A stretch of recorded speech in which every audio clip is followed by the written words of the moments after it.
Hi, everybody. I'm Rick DiClemente with starself.com, and welcome to Astrology Unplugged, version 70, on my brother's 70th birthday. God love him. Tonight is jam-packed with a lot of ideas. Originally, I wanted to talk to you about how the planets are you. They're not metaphorically. They're in you. They're part of you. And I'm going to give you so many examples.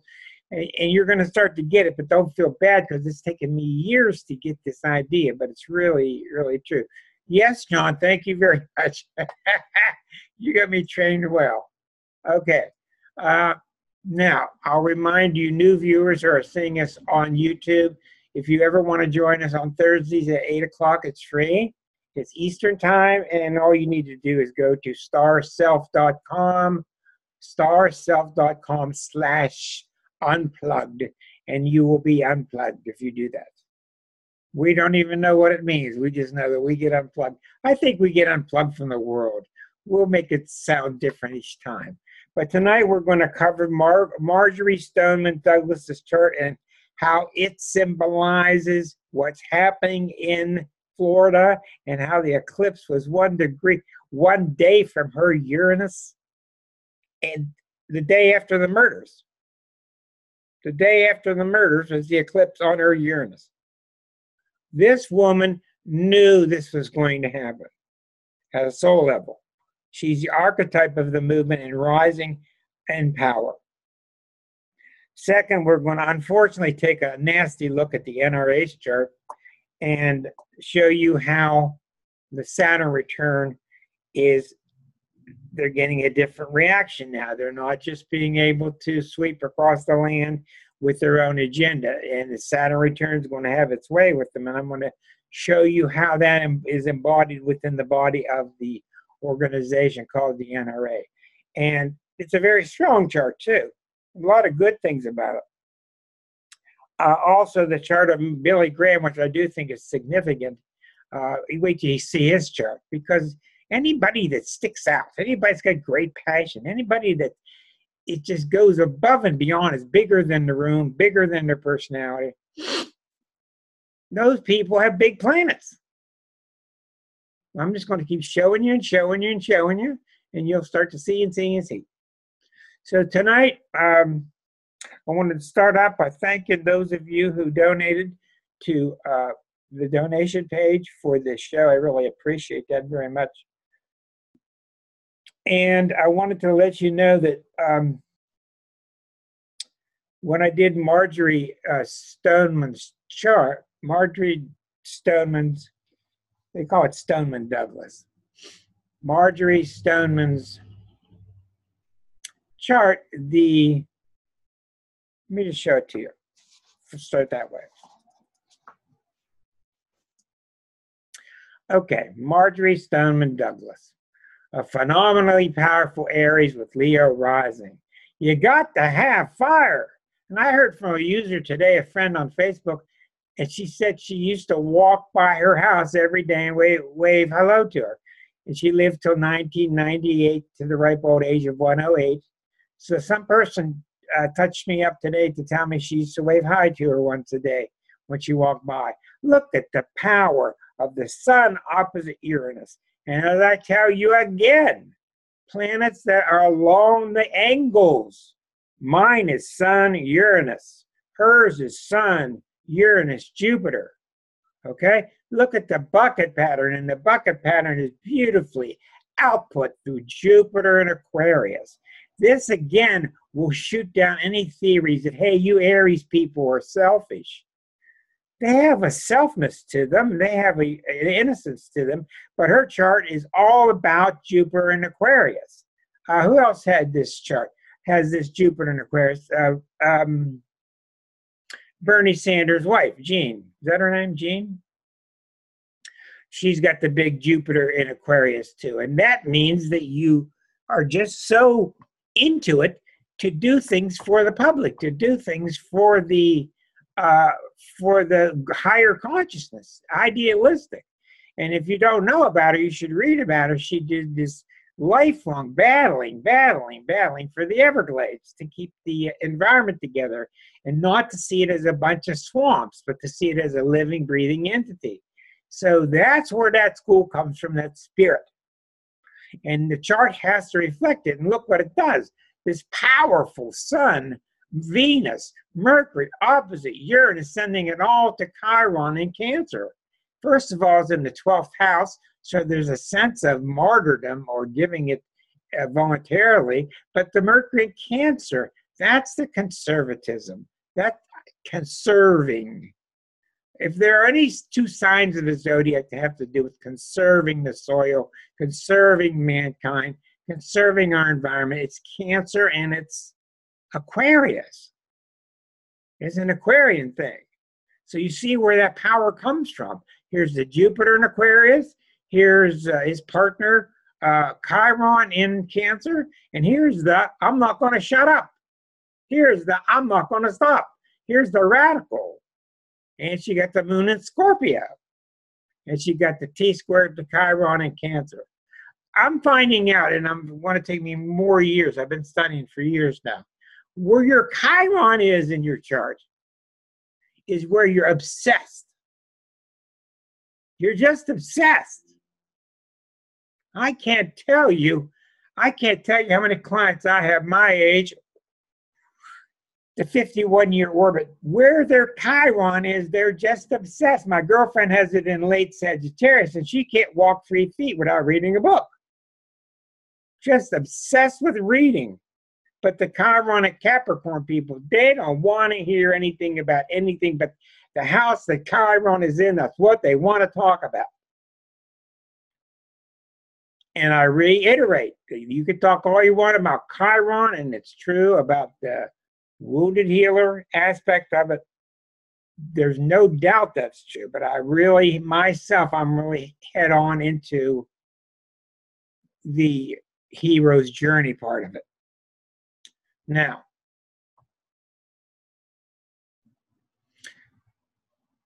the unfortunate murders in Florida happened on Valentine's Day. She's born the next day. Let me get this straight. No, she's not born the next day. Let me get this straight here. Okay, you see in her chart, it is what it is, but let me show you her sixth harmonic. Okay, I went right to her sixth harmonic because that's the chart of her destiny. That's the chart of why you're here, what you feel you got to get done. And look at the bucket pattern to the moon. Now, this is a noon chart because we don't know what time she's born. So this thing could be turned either way. What do you see in this chart? You see a T-square to Neptune and Aries. That's the adventurer. A T-square to Venus. But you've got, again, the Cancer and the T-square to the moon. So this chart is very moon, very lunar, which is not an Aries personality. But she was very lunar. Her purpose was to take care of, to love and take care of. We see Pluto has just been all over this chart. And the eclipse on that day was right here. People saw it as a new moon. It was also a partial eclipse on February 15th. It was a partial solar eclipse the day after. We were well under the umbrella of the eclipse on the day of the murders. The eclipse was on her Uranus. And the Uranus was in the 5th house of the children speaking out. 5th house, children speaking out. That's why a lot of times you'll get buffaloed in astrology because you don't do the basics. And I was watching some really advanced astrology, I think it was Alan Oken, reading him the other day, and he kept reminding students of that too. Where astrology's hard is when you try to mix things together, where you try to determine which one weighs more than the other one. That just comes through time. But put the basics of the 5th house. Expression children. What do you got to say? The women are leading the way, but I'm sorry, women, you're going to have to take the second seat because the children are leading the way. Thank God. If you saw them last night on CNN, you must have been very moved. So you see in her mission was to love by educating, love and take care of the world by educating. And she had this very strong spiritual instruction. She had the very passionate Pluto rising near the ascendant. Remember, this is a noon harmonic. This is a harmonic from a noon chart. So it's not even the birth chart. So anyhow, back on her birth chart, we noticed that I said to myself, she must have a progression. So we're going to take the time out because this is an educational show and we'll come back to this. She must have had a secondary progression. All right, I'm going to show you what that means. When we've come out of the golden age of astrology, you had natal charts, you had progressions, and you had transits. Transits of where is the current body compared to the natal. And still to this day, people put tremendous amount of focus on progression. I don't, because I'm into other things, but I don't doubt them. They are definitely real. And what I think a progression is the old timers' way of looking into the future, because we didn't have all the computers. We didn't know where the planets would be next week or in 17 years. Progressions were the old way of looking into the future. Now I'm going to show you how that means. Now, astrology has a lot of confusing words. There are secondary progressions. There are primary directions. These are the two main ways of moving a planet. A secondary progression, which really is the main way. That's why it's called secondary. Then a primary direction.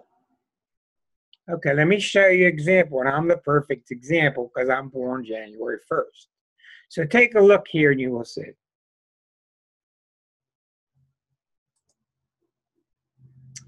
All right. Mine is the perfect chart to work with. All right. Back on January 1952. I'm born on this day, on the first day. So my sun is at 10 degrees of Capricorn. 30 years later, that sun progresses 1 degree per day. If I want to know where my progressed sun was, I go down to the 31st. So somewhere around age 20, I was a Capricorn, and I stayed a Capricorn, and that influence always stays. But around age 20, my sun progressed into the sign of Aquarius.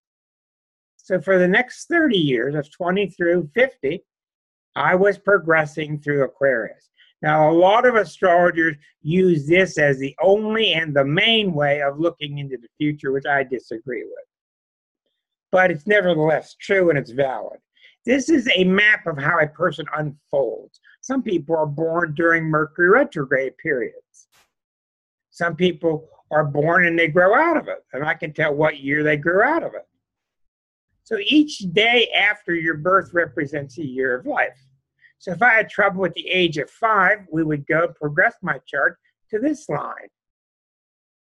And all my progress points progress to that point. And you see, the outer planets don't move very far, but the middle planets and the inner planets do. Mars goes all the way through, goes into Scorpio. Venus goes to Scorpio, into Sagittarius, on into Capricorn. So for years and years and years before valid computers, this is what us astrologers did. We stared at papers like this every night. This is a page from the ephemeris. I still have one. They have them printed up to 2050 and beyond, but I don't use it much because the computer's so fast. I suggest you know both. So here you see the moon at 0 hours. Here's the moon at noon. This is all done for Greenwich, England. You have to have a central spot on the earth. So in Greenwich, England, on January 1st at 5:52 minus 5 hours, which would be 52 minutes after midnight. Is that right? No, that's not right. 5:52. Yeah. This 5:52, the moon would have been at noon there, which is 0:52 our time. No, 5:52 their time, 5 hours later, 10:52 our time. I'm so screwed up, I haven't used it in a while. So we're 5 hours different. This is where the planets were at noon in England when I was born. And we're over here 5 hours earlier. Okay? So this one, these placements are good for 7 a.m. here. At 7 a.m. here, it's noon there. So that's what you had to go through all the time. And that's what we looked at, and you can see when a planet's going retrograde. You see Mercury is not retrograde at all, or it would be printed here. So there's February, and at the bottom is where we did all our learning of when does Neptune go retrograde, when does the Jupiter oppose Saturn, when does Mercury go into Aquarius, when does Mars go into Scorpio. These are the full moons, these are the void moons, these are the eclipses. But anyhow, that's how we did everything back then. We looked in the book and it told us where the planets were. Okay, so I progressed her chart. I knew by progression something had to happen. And when I go into Stoneman's chart and progressed it to now, I was not surprised at all to see this.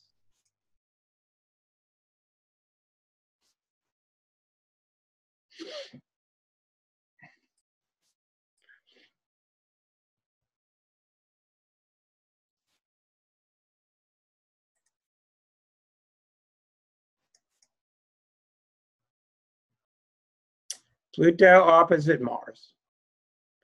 So she's been dead since 98. That's 20 years. So if you would go 128 years after she was born, the planets progressed to Mars opposite Pluto. And there's your murder. On the collective. The murder was not just her skull. It was the collective. And Mars is guns.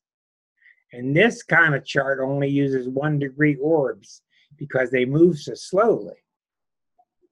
Okay? So here comes Mars at 7.5 Pluto. It's still getting closer. So as that Mars progresses over the next few months, this Mars will get closer. So you think you're going to be able to quiet these children in the next couple of months? No, this Mars is going to get closer. There's no stopping this woman, her will. Okay? So I knew it had to show up in the progressions. Pluto Mars itself is facing down the plutocracy. It can be rape, it can be violence, it can be murder, it can be a lot of things. Very hard to translate. But this was done by looking 128 days after the day she was born in whatever it was. In 1890. So we go about 4 months after her birth in 1890, and that's what these planets are. Now, a primary direction is different. It's called a solar arc also, and I use those very heavily. And all that means is if you've got the sun, if you were born with the sun 10 degrees from Pluto in your birth chart, move it 1 degree per year of life. And I asked the soul, I asked the client, what happened to you at age 10? Because the sun ran into Pluto. And usually you see something very moving, very telling, very predestined, especially when there are planets involved around the ascendant and the nadir, because that's the early parts of life. If I see a nadir and somebody, say a nadir is 1 degree of Aquarius, and I see Uranus 6 degrees later, there's a 5 degree difference. You move that nadir or you move Uranus, either way, either direction, because these things work backward too. That'll really blow your mind. Those two planets run into at age 5, so here you see their home life being disrupted. Each planet has a major kind of feel to it. So I said, oh yeah, we had to move and drop everything and move to Germany. So progressions are very powerful. They're just as dependable and as real as primary directions. Those are the two ways. So in astrology, there are three ways that you primarily move a chart into the future. I would like to do a chart on solar arcs one day. Sure. Thank you. You got your birth chart. You got your progressions, which means each day after your birth is where the planet progresses to. And see, this is why I say it was an early way of what's the word? Not procrastinating. I don't know how to say it. say it, Elkie. How do you say it? Procrastination. No, not procrastination. No, you know what I mean. Looking into the future. Okay. What I was going to say too. So you only needed your first 3 months of your birth. In her case, you needed over 4 months because she lived to 108. So if you had the first 3 months, if you had the 90-day calendar of the year you're born, you knew where your planets would progress to. I think people take it too seriously. I think they use it in situations where they could find other things. But I've also found that harmonic charts are much, much more telling than anything you can find. But the main things in astrology are the birth chart, the progress chart, and the directions, which are also known as solar arcs. All solar arcs mean is you move everything 1 degree. If you're 60, you move the planet 60 degrees. The whole chart stays the same, but the interrelationships. I don't want to get lost in that one. So when I progressed her chart, and I knew this would happen, her Mars became opposite Pluto. Remember? Which she's progressed to this day. Her Mars is opposite Pluto. I went into my handy book and I looked at Pluto at the, I think, eighth degree of Gemini. Here's the meaning of that degree. Aroused strikers surround a factory. This is all done through a psychic division. Aroused strikers, pissed off around a factory, meaning the disruptive power of the ambitious mind upon the organic wholeness of the human relationship.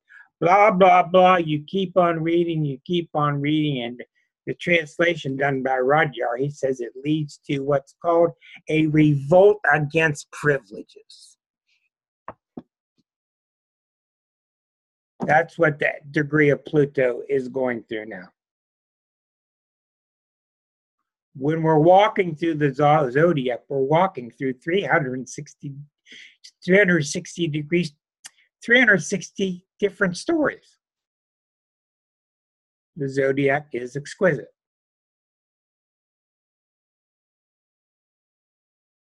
Everybody's clamoring to find out, I don't know what it is. Oh, something feels different. Something feels different. It's different this time. Boy, I'm intelligent. I'm on this show. It feels different. Well, astrologers are way ahead of you. It's understandable, but it is different. Why? Because we had you Canadians can tell us we had to get the crap scared out of us before we start to stand up and do something. Okay, anyhow, so that's really fascinating. Her chart tells me so. No, not procrastinate. Hello, Pat. It's a pro word that means looking into the future. I can't remember. Yes, Barbara. What? That's it. Prognosticate. Prognosticate. Yes. And you get some points. Okay. Well done. Prognosticate is really close to procrastinate. Okay, so you see the phenomenal, this sixth harmonic, and let me tell you what I do and why I'm so crazy about harmonics. When you take the harmonic and you compare it to the 12th harmonic, which is like your spiritual transcript, it tells me why your birth chart is the way it is. I go back and forth between the birth chart and the 12th, birth chart and the 12th. It's the 12th harmonic. Birth chart and the 12th, birth chart and the 12th. And why am I so sold on it?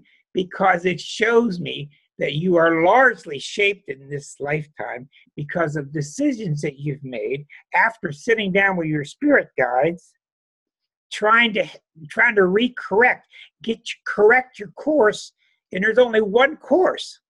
It's coming back to God. And most of our past life transcripts are we didn't feel holy enough. We didn't feel clean enough. We didn't feel, we talked too much. We needed to be quieter. We had too big of an ego. That's what I keep finding. And then you come to the birth chart and you see why the birth chart was set up the way the 12th harmonic was. And then I'm going to get into this later. This is complex. Then the 6th harmonic, if you're lucky, that chart becomes active. That's the destiny chart. That's the one we were looking at, and we saw the life mission of this woman. And that chart's still under fire, and we didn't even have birth time. So when people come to me, I do a lot of work with the 12th and with the birth chart and then into the 6th. And if you feel like you're getting with it, if you're in your 6th harmonic, you know it because you can feel, I'm with my destiny now. Most people are trying to find that. They're not sure of it, or they're a little bit blocked from it. Okay. I want to leave that alone for now because I want to get to the main subject tonight, and time does fly on this show. The wonderful and awful chart of the NRA.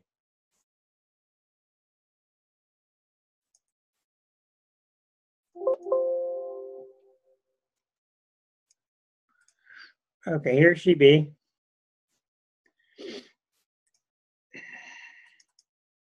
All right, the NRA's chart, a very powerful chart. Again, we don't have a time.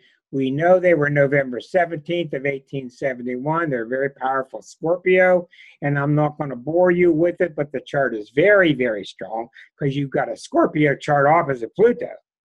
So you used to wonder why they're unyielding and they're passionate about what they do. And they got a fanatical Mercury in Sagittarius. They got a Venus opposite Chiron in Aries. But mostly they've got this tremendously strong and fanatical. This is definitively fanaticism, is Jupiter Uranus. This is why on the good side, they're all out to defend my human rights. Okay, fine. But this is also known, even the conjunction, Arroyo will tell you, this is also known as being overreactionary, just getting a little too fanatical about it. Now, people that have this square in the opposition are even worse. But that's not the problem. So far, we're doing pretty good. It's a strong chart. If you want to belong to a group that wants to last, okay. The moon is in Aquarius. This is a very powerful chart, but it has one big weak spot, and that's right here. I know you're not seeing it. Let me do it again here. It's not showing up. Here it is, the Saturn Mars. So you can see the Venus, here's the T-square. The Venus opposite Chiron makes a T-square to Mars Saturn. So all this energy, and there's a lot of passion in this chart, and a lot of extracurricular electrical action, it all dumps out through Mars, Saturn at the same degree in Capricorn. Now I ask you, if you want a safety valve in your chart, would you go through Capricorn? No. You don't dump energy into Capricorn because Capricorn's about holding on.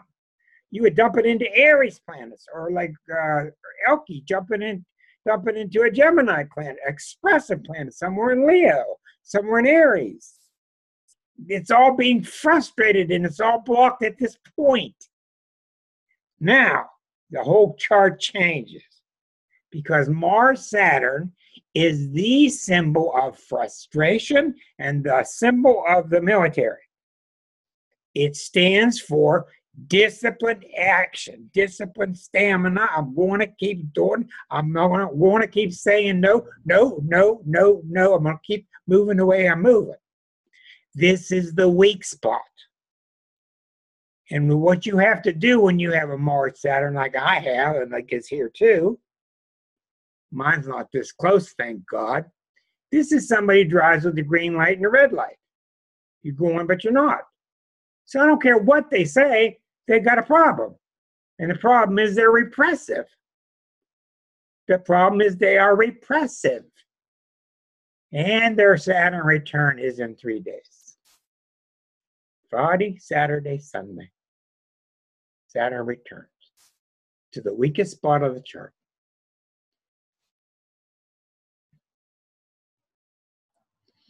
This is why I've been writing about them.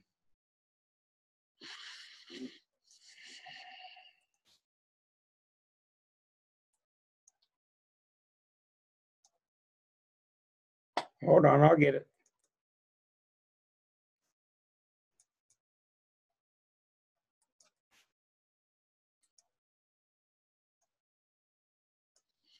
Okay, here we go. Let's try it again. This is the NRA's chart on the inside. The critical point of the entire chart is 7 degrees of Capricorn. This is the chart here. Outside is where the planets are now. Look at Saturn. 3 more days to Saturn return. Do you think this is a coincidence that they're getting all this flack?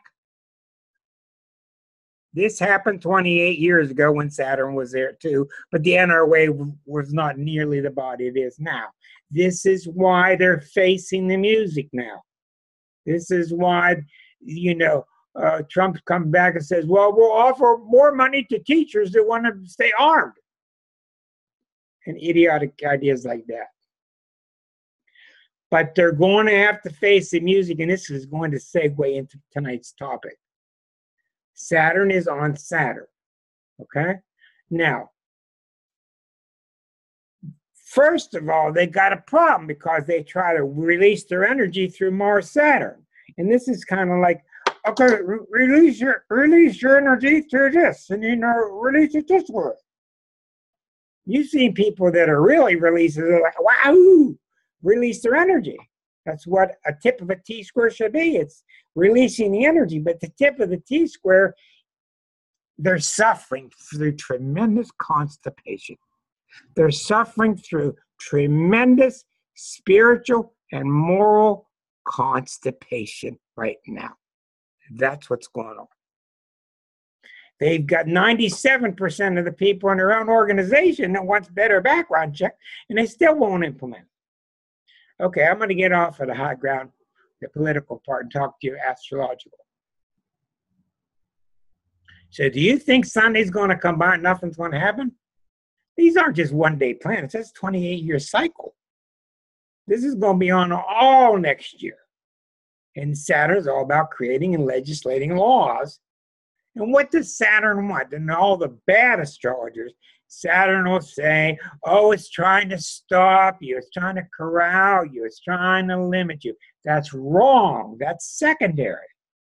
Saturn is trying to do what's right for society. Jupiter and Saturn, the middle planets, are very social planets. Jupiter to expand, go overseas, learn, exchange students, ambassadors, reach out. Saturn lets form laws as though it all works. That's what Jupiter and Saturn are. So they're going to get the crap that they're going to get because they're over-Saturnized. They're using their Saturn wrongly. Now this is going to lead perfectly into tonight's discussion, which is how these planets are inside you, whether you're an organization or a person. A person, let's say a person were born at that moment, and I was looking at their chart. The Saturn return is forming. I'm listening. I'm asking questions, and I ask a lot of questions at first because I know what I'm looking for. I'm looking for, are you getting a sense of this Saturn? Example. In my chart right now, Saturn is approaching my sun. It's getting very close. And in the last couple of weeks, I've noticed inside of myself a quality about myself that I don't like. A quality that's excessive, it's somewhat dangerous, it's a quality that gets me in problems, etc. But see, Saturn brought that to me. During my Saturn return, I'm starting to mature. I'm starting to be ready to hear this. That's what a transit is what you're ready for next. How did you know? Well, it just came over me. Well, there ain't no Amazon drone up there yet. It comes over you because it comes through you because you're connected to something bigger and organic and complex and quantum. We are fascinating beings. We're not just a bunch of different people in little Hollywood square blocks here.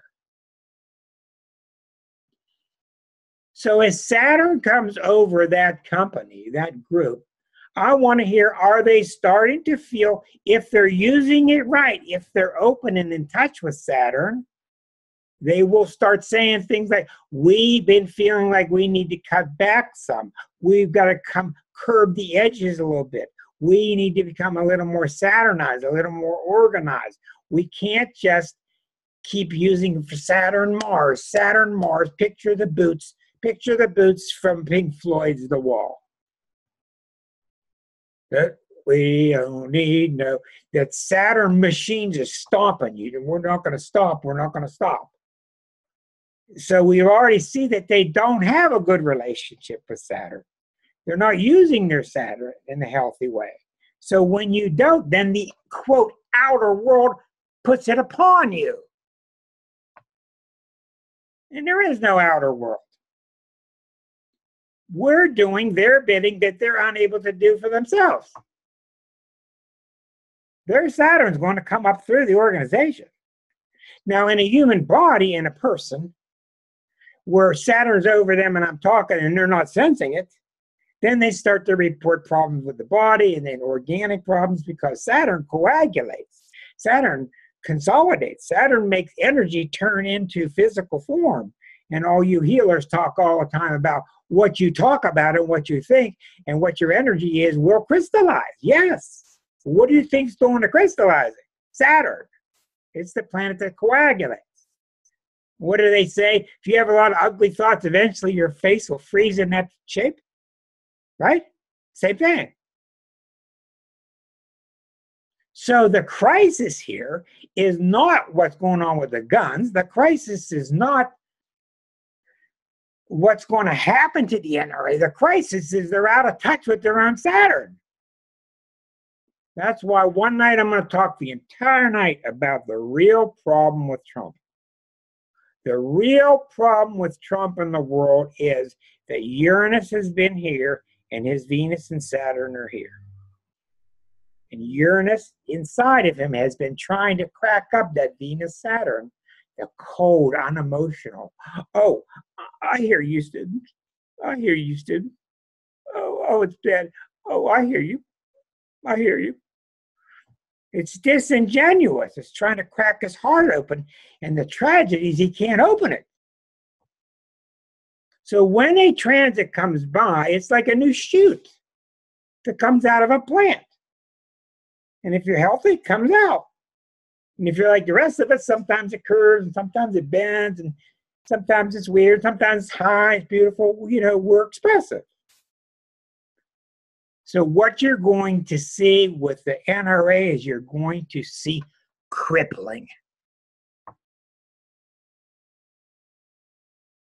of their ability to use their Mars, because Mars is right next door. They're going to be crippled in their sense, and this is where Saturn gets that secondary nature of limiting and crippling, because you haven't used it properly. Now, they will go through some positive changes. They will have some people on their boards who are hearing this Saturn message. They will have people bring these subjects up and probably get denied. They will have all these pressures upon them. It's no coincidence that they're going through this when Stoneman Douglas starts going through that.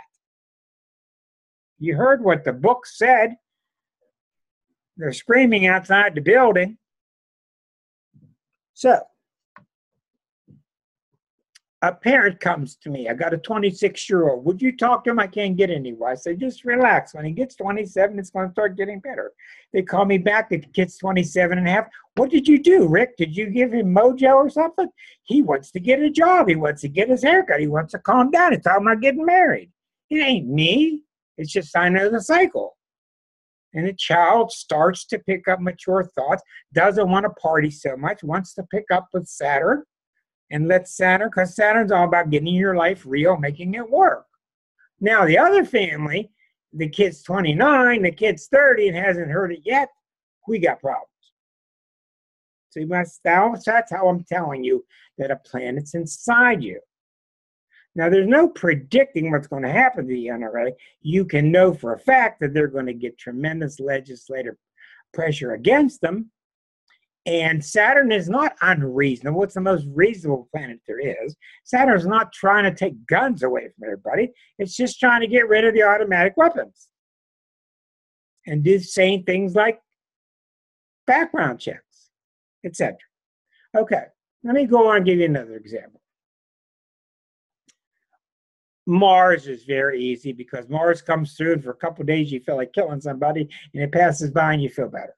You know, you get feverish and you actually get a fever, you get sore muscles and you get pugilistic and you want to fight with somebody and you're smart. If you don't, then you move on. Uranus. Okay. Now here's an off-the-wall example I'm going to give you. Uranus comes through you. When it came through me when I was about 30, I was playing guitar a lot, and I played an awful lot of other people's songs, and I didn't know astrology very well because I was just starting. I remember one day just throwing all my music away, just putting it aside, and I wanted to ad-lib. I didn't know where it came from, but in effect, you hear it as rap music today. I wanted to ad-lib, and so I would just pick up a beer bottle, or I would pick up a sign, and I would just make up a song on the moment. I wanted to live spontaneously on that edge. That's what Uranus is about. It wants to be electric and dynamic and spontaneous and unpredictable. This is why Rick comes out with these bursts. Now I'm calm and then I burst. I'm born with Sun opposite Uranus. I can't help it. Sun is opposite Uranus. It just burst out of me. So I started playing all these blues songs, just making up the words on the beer bottle. Oh, Michelob, I love you, whatever. But since that day, I'm still able to ad-lib. I'm still able to do that because I opened that channel of spontaneity. Okay, so Uranus always brings you something new. It usually looks crazy, but after you get with it for a while, you are brand new and you're enlightened and you're refreshed. So Uranian times are either exciting, or they're chaotic, or you're numb. Exciting, new, going down the rapids, woo! Or chaotic is just crazy, or you're numb, and that's a bad sign. And that's where strokes come from, and aneurysms. So I say to you, oh, Barbara, I'm reading your chart. Barbara, I'm looking at your chart for next July, and on July, this specific day, because it's the only planet hits exactly, on a specific day, there's going to be jazz music playing loudly in your basement. And Barbara says, what the hell are you talking about? I'm telling you, July 21st, not the 20th, the 21st, you're going to start hearing loud, crazy music in your basement. Now, this is an example. It's symbolic. Basement is coming up. And there's old Barbara. She's going through July, 4th of July, 5th, 10th. All of a sudden, the 20th comes. She forgets about it. She starts hearing it. What is that? Now you got 3 responses. Well, Barbara's pretty cool. If Barbara's real cool, she'll not worry about where the music comes from. Just when it comes up, she'll just be doing some dances while she's in there cooking. She's becoming one with that new energy. Type 2 person, the normal person. They kind of get with it, dance a little bit, and then they kind of shut the door. Will you quiet them down a little bit? They don't adjust to it completely right away, because we adjust the planets much better after they pass by, because it gives us some breathing room. So a type 2 person, you boogie with it while it's there, and you kind of get annoyed with it and try to control it, but you're doing both. Type 3 is the problematic one. They don't hear any music. And that's a real problem because they're cut off. They're cut off from Uranian energy. And Uranian energy is nothing simpler to say than it's just the real self. When you say, oh, isn't he a character? Doesn't he have personality? That's the Uranus you're feeling in person. That's the Uranus. You see it real heavily. You saw it real heavily with Robin Williams. Almost all comedians have tremendous Uranus. George Carlin, because that's what makes him so quick, fast, and off the wall, shocking. So Barbara calls and she says a month later, and it's now August, said, you know, that music did start playing. It was kind of annoying, but I kind of did like it. But what I've learned since then, blah, blah, blah, blah, blah. When my son was little, Mom and Dad were both astrologers. He said, Dad, can I borrow your guitar? I said, yeah, but let me just show you about your belt buckle in the back of a guitar. Don't scratch the guitar. Do anything you want. And he wanted to play cello, and he wanted to play clarinet. And every night upstairs we would hear, and he was experimenting. And Uranus was going over his planets. And that's exactly what you should do because it's coming out. But it's a new part, and it's wild. Then what you find with Uranus is after a couple of weeks, a couple of months, he says, you know, I really don't want to play these. I had a rubber band box that played like a bass and all this. But what I really love, I want to play cello. But you get to the answer by trying all these new roads. You don't get at it by thinking. People try to think and figure out their way through something, and it doesn't work. You got to try these things in your body. You got to try the energy.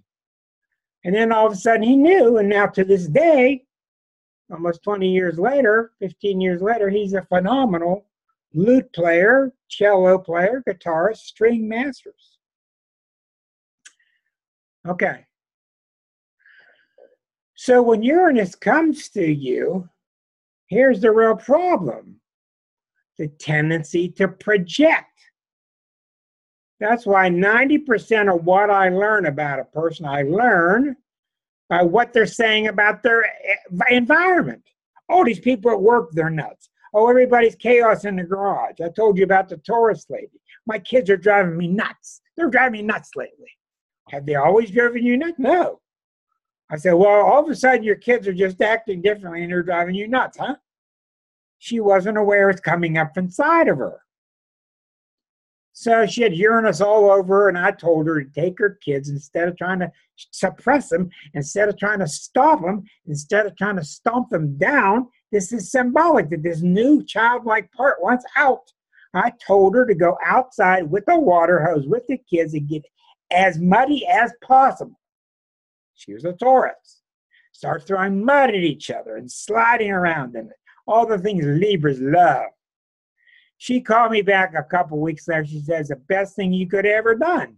All I did was gave her permission to unleash herself. But she had it wrong when we got into it, thinking that the exterior world was crazy. The exterior world is holding me down. This is why people have midlife crisis and they go goofy on Route 66 with a motorcycle. Dump the family, get the shade, Route 66, I'm a new man. Midlife crisis, I'm born again. And what they learn is they get to Las Vegas and they're out of gas and they're pooped. Because the real revolution was their ability to be themselves or not. They mislabeled it. Neptune, these are long stories. These stories are very, very complicated. And as you get more advanced, you know what to listen for. Neptune is the weirdest one because people don't know how to deal with it. I can tell when they call me and nothing is working and they're losing their money and they're losing their job and they just don't care about anything. They become very discontent. That's the clue to Neptune. So just like Uranus was just trying to renew them, Neptune is here to call you back to the quiet voice inside. Neptune is here to call you back to your God center. It's the quiet, it's the part you feel when you're on a sitting by a quiet lake and you're feeling the breeze and you're just feeling so enriched. And I could call it 5,000 different things, but that's Neptune. Well, when people feel that, what happens is they become dissatisfied with their kids. They become dissatisfied with their car and with their job. This is very common. And what I tell them, it's got nothing to do with what's outside of you. It's got to do with you. Are you picking up on your Neptune? And if you are, the Neptune wants you to get quieter, get subtler colors around you, get quieter people around you, get rid of grotesque people around you that are loud, go towards classical music instead of rock and roll, go for long, quiet walks. Because all those scenarios, you're allowing the quiet voice to be heard. And the quiet voice is really, in all the different books we read, the quiet voice is very loud. It's very direct. It's, some call it Jesus's voice. They call it many things. But when you're in the wrong environment, you think it's this or it's this. And a lot of what Liz Green writes about in her marvelous book called Neptune, she wrote the Bible on Neptune, called Neptune. Liz Green, the British astrologer, and the great partner for years with Aurora. What it does when you don't pick it up clearly, you're enticed towards glamour. Glamour, things that shine and sparkly dress. Because what you're trying to do is get to otherworldliness, but it really means otherworldliness back to your spiritual nature and other people. That's why you see Neptune so strong in photographers and movie stars. Almost always. I'll be a movie star, and they'll love me, and they become an image of themselves. And it becomes very confusing. And you can even have psychotic episodes. I have a client I've been watching for quite a while now that's going through a major Neptune transition, and she's just doing it perfectly. And she's going from being a yoga teacher towards more of a spiritual teacher. She's going from a grosser diet to a finer diet. She's going from louder, more worldly friends towards quieter yoga friends. She wants to be away from it all. So what's happening is she's starting, and I know what to listen for, and I don't know exactly where she's going, but she's getting in touch with the Neptune that's coming through her. And it's easy to say that 80% of the people, when Neptune comes through, you don't even know it's coming through. You experience it out there. We're so programmed. It's in the car. It's in my wife. It's in my kids. It's in my job. None of it is. It's all in here. That's a marvelous must-have book, that Neptune book by Liz Green. When you look at times in your life where you have left the world, wanted more quiet, wanted more solitude, wanting to reach deeper towards the pastels, those have been the Neptune times. Start meditating, start doing yoga. Pluto. Can't get away from Pluto. We just talk forever about Pluto. Pluto manifests as, I can't take it anymore. My life sucks. It doesn't have any meaning. It doesn't have any depth. I've been such a coward. I need to do something that's got some balls to it. That's Pluto.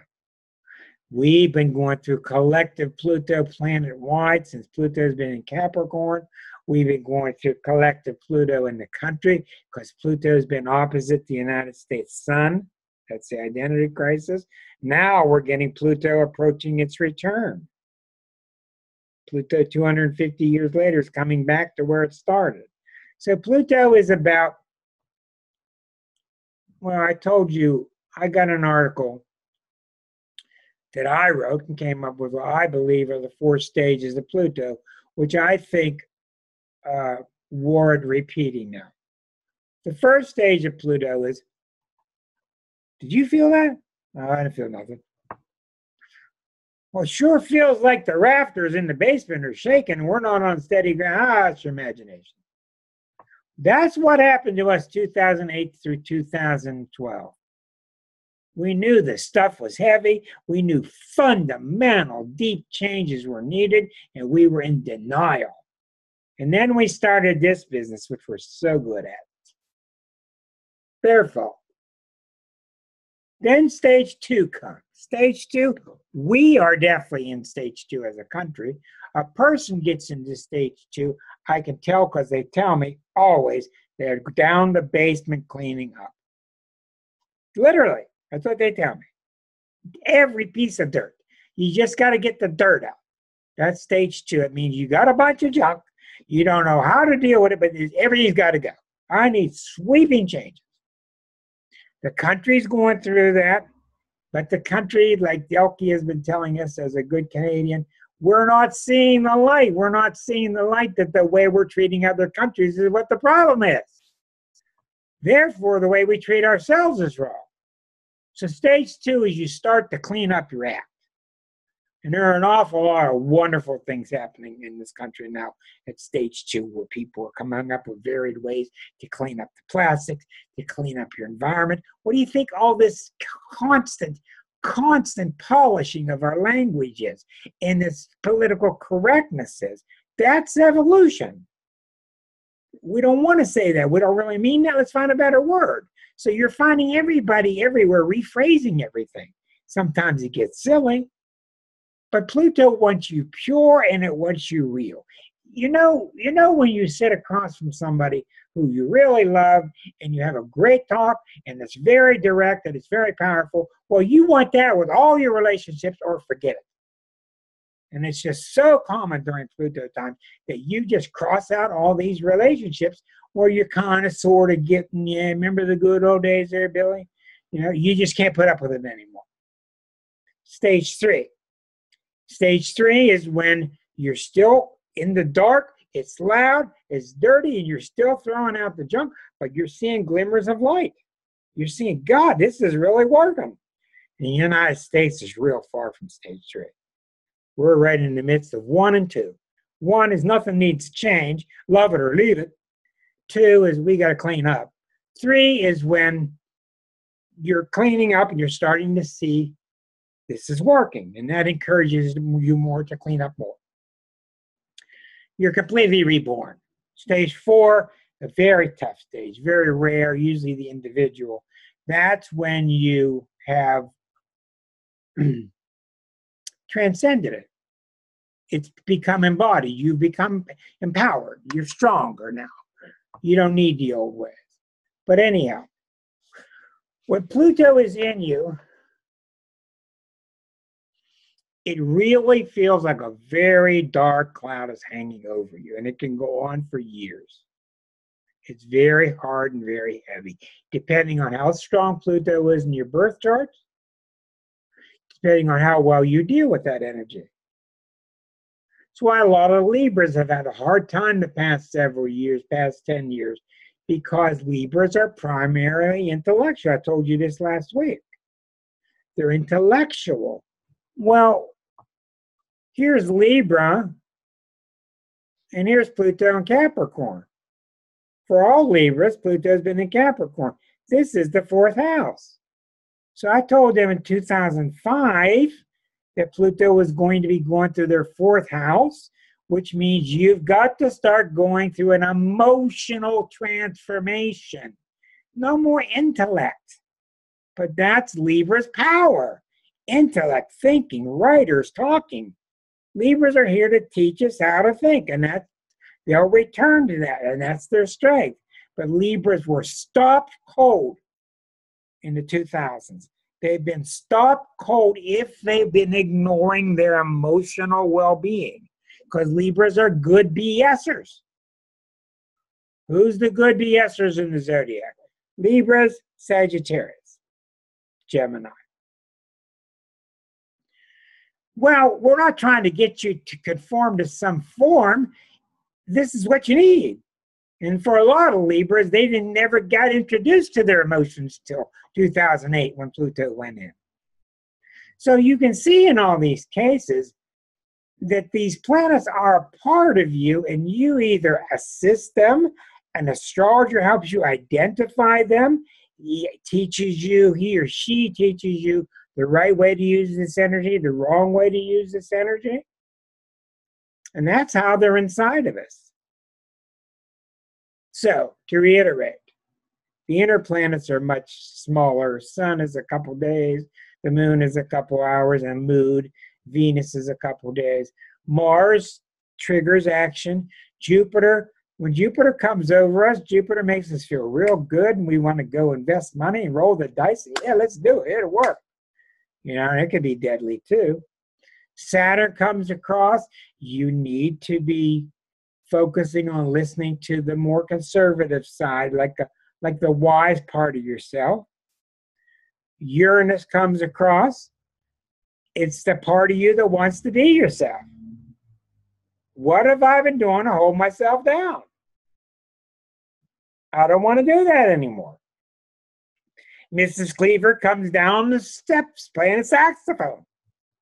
Woo! What the hell's wrong with her? There's nothing wrong with her. She'd been up in that bedroom for years playing that saxophone into a pillow. Saxophone, Mrs. Cleaver? And she comes down and she shocks you. And she's one with it. She's one with it. She's running ready to boogie. I mean, these are crazy examples, but that's how Uranus is. It just shows you got a wilder, crazy side that wants to be yourself, and eventually it wants out. It wants out. So in the NRA's example, we see the Saturn, which should be coming up, but you see the NRA is so used to using Saturn to push down, control, push down, control. And you all know, especially you healers, you can never push a system down. Totally. Life has to erupt. Life has to come through. Life has to come through. If it doesn't, you die. You need an input, and you certainly need an output. Uranus is the input, and Pluto's the output. And you got to have them in a healthy relationship. Neptune is the hardest one to notice because we're so worldly in this country, but it's the part of you that says, yeah, Rick, it's okay if you take 2 months off work and go on your vision quest up in New Mexico in the mountains. Go ahead, we'll see you. If we were smart, that's what we would do.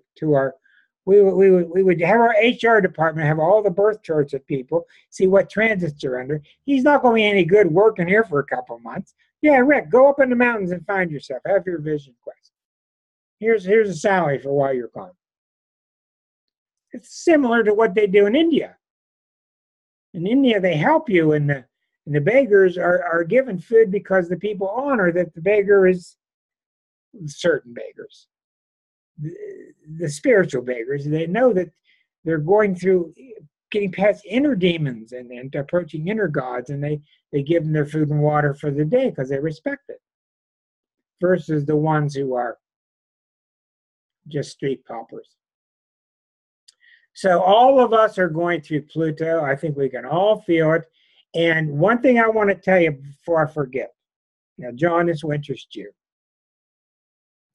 Uranus has been 7 years in the volatile sign of Aries. And as soon as he entered Aries, it was your Arab Spring. Now that it's leaving, we're finally seeing the American Spring. 7 years later. You got March, April, May 15th. It goes into Taurus May 15th. March, April and a half. You got 2.5 months till Uranus changes into Taurus. We've already talked about Uranus and Taurus, but what I want to talk to you about are the anaretic degrees, made popular by Arroyo and others. When a planet leaves a sign, when a planet leaves a house, it doesn't just say, see you later, and walks on into the next house. It stops at the edge We have a big party to remind you about what Uranus was doing and is doing in Aries. So we've had 7 years of it. And now this thing that started in Florida, what I mean by started is you saw these other mass shootings and you didn't see a reaction to it like this one. You're going to see an Aries reaction. You've seen the women marches. You've seen the reemergence of the feminine through Aries. Yes. But the next 10 weeks, you're going to see phenomenal Uranus in Aries of, no, I won't be quiet. No. That's what Uranus in Aries is. Why? Because you're not helping me be myself. And a government should help you be yourself. We don't want you radical burning, flipping cars. So during the next 10 weeks, you're going to see a summary of Uranus in Aries, which includes all the things that it couldn't get done. It's like all these little Uranuses are all meeting together during the next 10 weeks and say, we only got 10 weeks till Uranus goes off into Taurus, so let's do all these things that we've been trying to get done. Uranus in Aries is gunfire. It's what it is. It doesn't mean well, I can guarantee you on the NRA's end, they're going to experience Uranus in Aries as, let's shoot them up, build bigger guns, woo!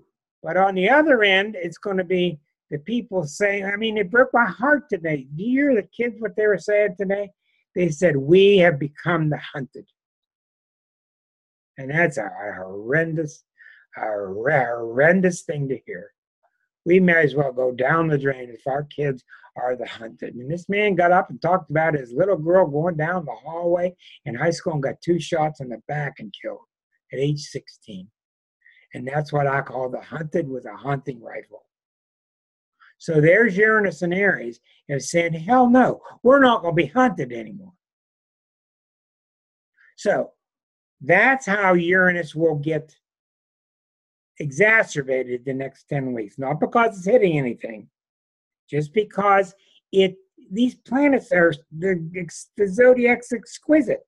These planets know intuitively what it's going to be like, that they're going to shift into Taurus. And it'll stay in Taurus for 7 years. It'll go in for a little while, come back into Aries, you'll see it again. So the anaretic degrees are the final degrees of a sign in the first few degrees, like the 30th degree of Aries and the 1st degree of Taurus. And what am I doing? I'm prepping all my deeply asleep fixed clients, all my Tauruses and all my Scorpios. Sounds like a poem.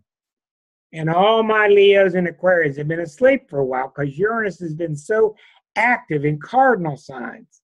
Well, hello, because Uranus is coming to fixed land May 15th.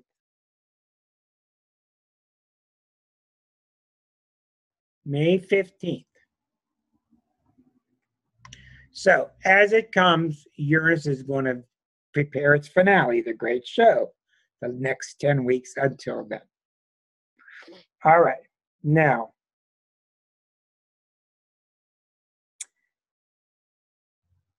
I was looking at the NRA's chart and I wanted to show you something. Very fascinating.